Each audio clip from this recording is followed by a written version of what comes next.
जंगलात air strike केला असता तर पाकचं प्रत्युत्तर आलं असतं का, असा प्रश्न air chief marshal BS Dhanoa यांनी केलाय. कोइंबतूरमध्ये आयोजित पत्रकार परिषदेत ते बोलत होते. दहशतवाद्यांचा मृतदेह मोजणं हे आमचं काम नाही, असं देखील त्यांनी स्पष्ट केलंय. दरम्यान पाकिस्तानच्या विरोधात ऑपरेशन सुरूच राहणार असून त्यावर काहीही भाष्य करणार नसल्याचं धनोआ यांनी म्हटलंय. भारताने पाकिस्तानातील बालाकोटमध्ये केलेल्या एअर स्ट्राईकमध्ये नेमके किती दहशतवादी मारले गेले याचा अधिकृत आकडा समोर आलेला नाही.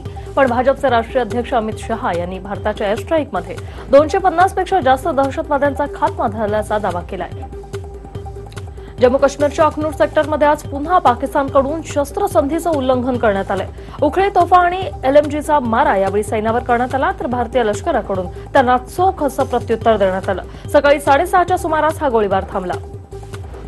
तर जैश ए मोहम्मदचा म्होरक्या मसूद अझर अद्यापही जिवंत असल्याचा नवा दावा आता पाकिस्तानी माध्यमांनी केलाय.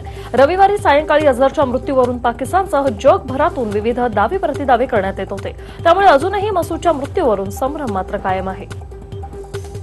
पाकिस्तानचे पंतप्रधान इम्रान खान यांना शांततेचा नोबेल पुरस्कार द्यावा या मागणीनं पाकिस्तानने आता जोर धरला असतानाच मी नोबेल पुरस्कारासाठी पात्र नाही, काश्मीरचा मुद्दा सोडवणाऱ्या व्यक्तीला हा पुरस्कार देण्यात यावा, असा राग खुद्द इम्रान खान यांनी चावळलेला आहे. भारत पाकिस्तान दरम्यान धावणारी समझोता एक्सप्रेस पुन्हा एकदा सुरू झाली. दिल्ली रेल्वे स्टेशनपासून सुरू झालेली समझोता एक्सप्रेस आज अटारी सीमेवर पोहोचली. दिल्लीवरून लाहोरला जाणाऱ्या ट्रेनमध्ये केवळ 12च प्रवासी प्रवास करत आहेत. पाकिस्तानमधील दहशतवादी संघटनेकडून भारतीय सैन्यावर वारंवार हल्ले होत आहेत. त्याविरोधात न्यूयॉर्कमध्ये इंडियन अमेरिका कम्युनिटीने आंदोलन केलं. यावेळी भारतीयांनी पाकिस्तान मुर्दाबादच्या घोषणा दिल्या.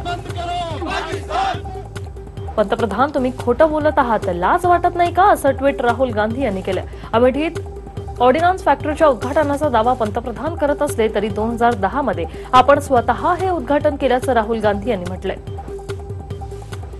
व्हिडिओ कॉलला कर्ज दिल्याप्रकरणी आता ICICI बँकेच्या माजी मुख्याधिकारी चंदा कोचर आज पुन्हा मुंबई ईडीच्या कार्यालयात दाखल झाल्या. गेल्या 3 दिवसांपासून त्यांची चौकशी सुरूच असून आज चौकशीचा 4था दिवस आहे. मतांचं विभाजन टाळण्यासाठी प्रकाश आंबेडकर यांनी आघाडीत यावं असं आवाहन काँग्रेस अध्यक्ष अशोक चव्हाण यांनी केलंय. तसंच RSSला संविधानाच्या कक्षेत आणण्यासाठी आंबेडकरांनीच मसुदा तयार करावा, आम्ही त्यावर सह्या करू, अशी देखील तयारी चव्हाण यांनी दर्शवली.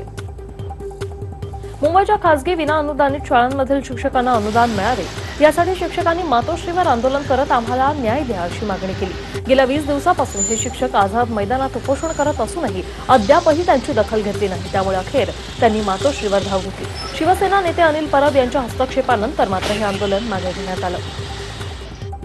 ही आंदोलनाची जागा नसून उद्धव ठाकरे तुम्हाला भेटणार नाही असं म्हणत मातोश्रीवरील शिक्षकांना पोलिसांनी हटवलंय. दरम्यान तरीही शिक्षकांनी फुटपाथवरच ठिय्या मांडला असून महिलांना अश्रू अनावर झालेत. रत्नागिरीच्या गुहागर तालुक्यातील चिखली येथे माजी सरपंच रवींद्र राऊत यांनी आपल्या जुन्या घरात आत्महत्या केली. त्यांच्या आत्महत्येचं कारण अस्पष्ट असून गुहागर पोलीस आता या प्रकरणी पुढील तपास करतायत. कल्याण डोंबिवली महानगरपालिकेच्या माजी नगरसेविका मीनाक्षी डोईफोडे यांना स्थानिक गावगुंडांच्या टोळीने व महिलांनी मारहाण केल्याची घटना घडली.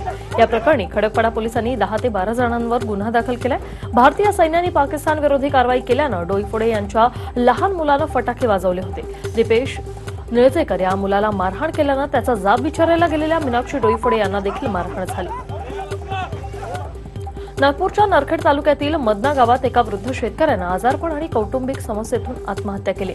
गोपाळराव जाणे असं त्यांचं नाव असून ते 85 वर्षाचे होते. शेतात स्वतःचं सरण रचून त्यांनी स्वतःला जाळून घेतलंय.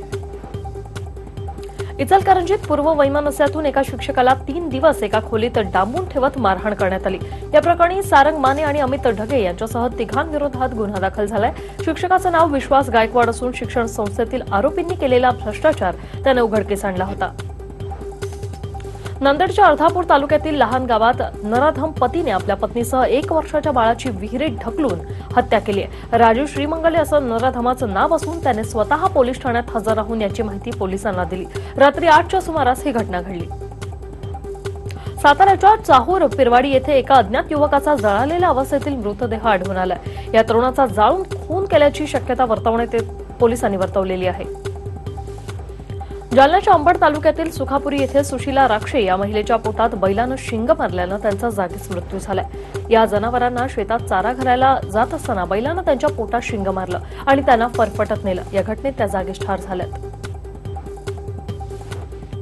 पंढरपुरात नवीन बस स्थानकाच्या भूमिपूजनाच्या कार्यक्रमाला परिवहन मंत्री दिवाकर रावतेंना उशीर झाल्यामुळे कार्यक्रम 2 तासांनंतर पार पडला। त्यामुळे संतप्त वारकऱ्यांनी परिवहन मंत्री दिवाकर रावते यांच्या समोरच शिळ्या भाकऱ्या आणि चटणी खाऊन निषेध नोंदवला।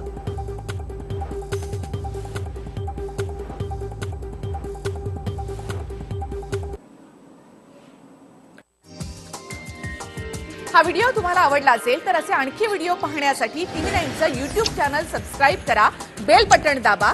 ताज्या घडामोडींसाठी लॉग ऑन करा tv9marathi.com।